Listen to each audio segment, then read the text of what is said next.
muitas pessoas, quando elas entram na educação física, elas têm aquele pensamento de que, eu não tenho experiência naquela modalidade ali, então eu não posso trabalhar com ela nunca. Então, eu vou trazer algo aqui que foi muito a sua realidade, que foi quando você entrou no Minas, né? E aí você se tornou o fisiologista do futsal, né? A gente já tinha uma fisiologista lá, né? E ela saiu porque ela ia finalizar seu doutorado na Austrália, e aí você entrou, e aí manteve o nível, se não melhorou, né? E aí a sua especialidade era judô, né? Aí eu vou trazer especificamente para o futsal, porque era uma modalidade totalmente desconhecida por você, né? Claro, assim, passou pela disciplina na faculdade, enfim, mas na atuação profissional era totalmente desconhecida. E eu tenho certeza que foi muito desafiador na época, principalmente por causa do treinador que era, né? É um treinador que é extremamente exigente, né? Que é, e assim, muito Sim. inteligente, né? Não é exigente por ser exigente, sim porque ele entende da importância das áreas multidisciplinares ali para poder que a modalidade ela consiga ser melhor, enfim, né? E aí, eu quero que você traga, eu tenho certeza que tem milhares de exemplos aí, principalmente de quando você entrou em 2017, 2018, né? Que a base fisiológica, a base por si só, te trouxe ali convicção, te trouxe ali principalmente segurança para poder propor trabalhos, mesmo não conhecendo da modalidade, né? Você tinha experiência no judô, né? Você foi atleta, né? Enfim, toda a sua facilidade, mas o futsal é uma modalidade completamente diferente, né?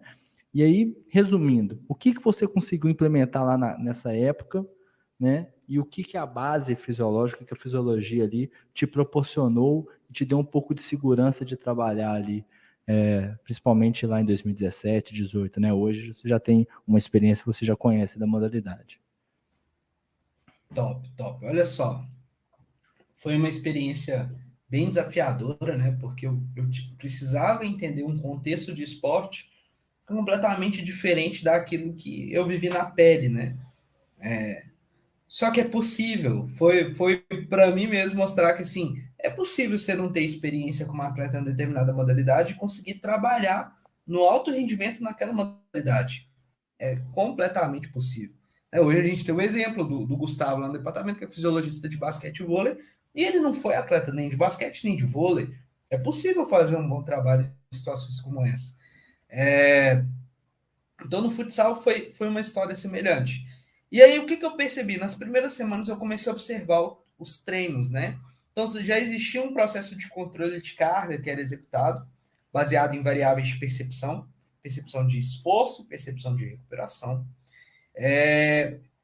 E o treinador, ele tinha uma característica de prescrever sessões onde ele dizia que a intensidade deveria ser máxima em todos os treinos. No fim das contas, ele não conseguia induzir intensidade máxima a todos os treinos, porque a fadiga não vai deixar você ficar em intensidade máxima a todos os treinos. Mas Mas os olha atletas só, deveriam se esforçar ao máximo todos os treinos. Mas olha Né? só, Legal? só de você já ter o treinador já colocando essa pressão, né? Porque ele tem hoje 30, 40 anos de experiência na modalidade, chegou e te falou isso, e você não era da modalidade, né? Então, mais um agravante ali pro momento, né? Exato. Ó, teve comentário do Rafael de Paulo aqui, ó. O Lucas sendo preparador físico no Bahrein não foi atleta de vôlei. Exato. O Pedro até comentou, o corpo humano é igual em todo lugar, né? A característica da modalidade a gente estuda e aprende. Exato, exato. Né? O sistema biológico é igual em todo lugar. A gente vai ter semelhanças e as diferenças das modalidades a gente aprende até relativamente rápido. Bom, vamos lá voltar para o exemplo do que aconteceu comigo. Não era do futsal, estava lá entrando em 2017, fisiologista do futsal. Comecei a observar os treinos. Opa, falei um pouquinho do contexto aqui, ó. O treinador exigia esforço máximo dos atletas todos os treinos, né? Existia já um controle de carga perceptivo executado pelo preparador físico. Só que aí aconteceu o seguinte: o atleta dava percepção de recuperação baixa na quarta-feira, né? Na escala TQR lá, percepção de recuperação geral. E aí o treinador virava e falava assim, ele tem um sotaque do sul, né? Como? Como? Bah, como? Ontem a PCE você deu 3. Ou seja, de 0 a 10 ele deu uma PCE baixa. Como que você dá uma percepção de recuperação baixa hoje? Eu ficava, cara, se for pensar no número em si, realmente não faz sentido, né? Mas quando a gente fala de fisiologia, tem muito gelo embaixo da ponta do iceberg. Tem muito gelo. Então, não dá para a gente ser tão determinista assim e acreditar que um único número vai representar por exclusividade todos os comportamentos possíveis da mesma forma o tempo todo. Ou seja, não dá para um número de percepção de recuperação nortear todo o teu treinamento e conseguir representar tudo que pode acontecer na prescrição do exercício físico. Fisiologia é complexo, como a gente falou hoje. Por isso que assusta tantas pessoas, né? Por isso que muitas vezes é deixado de lado. E aí eu falei pro treinador assim, ó, tá faltando uma medida fisiológica de recuperação. Aí ele, não me venha com questionamentos, me venha com soluções. Típico desse Ele fala treinador. desse jeito. Nós temos que chamar ele para uma live. Vamos chamar, vamos fazer uma divulgação boa, porque vai ser uma live mítica. Falei, ok, vou trazer solução. Como eu gostava de estudar fisiologia, eu tinha estudado uma variável fisiológica que representasse a recuperação, que representasse de uma maneira mais sistêmica, que várias alterações fisiológicas que aconteciam no corpo, alteração da inflamação, alteração da resposta cardiovascular, alteração da cognição e por aí vai, influenciar essa variável. É a variabilidade da frequência cardíaca. Eu falei, ó, vamos inserir essa variável aqui como controle de recuperação fisiológica para você saber quando a percepção está coerente com a resposta fisiológica ou não, quando o atleta pode, entre aspas, tentar manipular ou não.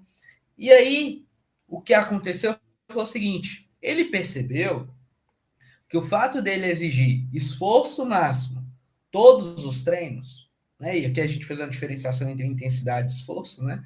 Nem sempre a intensidade conseguia ser máxima, mas ele exigia esforço máximo, o atleta tinha que tentar chegar no máximo dele. Como ele exigia isso, a monotonia do treino ficava muito alta. Ou seja, a resposta de PC é quase sempre próxima àquele máximo histórico do atleta, né? Que nem sempre é o valor 10 da escala, mas é o máximo histórico dele, sempre muito próximo. Isso fazia com que lá no meio da semana a recuperação fisiológica dele despencasse, a variabilidade da frequência cardíaca despencasse. E os últimos treinos era o famoso amassa-barro. A recuperação do atleta já tinha virado uma jarra de barro ali, já não tinha mais água ali, não, era só barro. E ele ia responder com o que ele tinha. Naquele momento, o esforço dele era máximo, mas a mecânica dele já estava desgastada, ele não ia chegar em intensidades máximas, entendeu? E aí, o conhecimento de fisiologia, consequentemente, o conhecimento de recuperação, me ajudou a mostrar para esse treinador que falou: ó, tá na hora de você pensar a sua semana um pouquinho diferente, né? Tá na hora de você pensar a sua semana em variabilidade, tá na hora de você mudar um pouco a característica dos estímulos. O preparador físico já falava isso para ele, já falava, mas aí a gente com o número mostrou: tem que mudar, tem que mudar. Bom, isso é o que a gente espera que é algo que você consiga fazer ao entender fisiologia. Não só no contexto esportivo, mas no contexto de academia. É na hora que o aluno teu chega e fala assim, eu quero emagrecer. E você não recorre à resposta mais fácil que a grande maioria dos profissionais recorre, que é vamos fazer aeróbico. Cara, quem te disse que emagrecimento vem por vias de estimulação aeróbica? Quem te disse isso? Quem te disse que um treino de força que desgasta glicogênio não aumenta o gasto calórico suficiente para gerar um processo de emagrecimento? Entender fisiologia te ajuda a não cair nessas armadilhas da Pegadinhas. facilidade, da resposta fácil, né? A live de hoje era justamente a gente tentar tirar o profissional aí do copia e cola, né? Das respostas rápidas e fáceis. Então, é um pouco disso. Essa é a importância de entender fisiologia.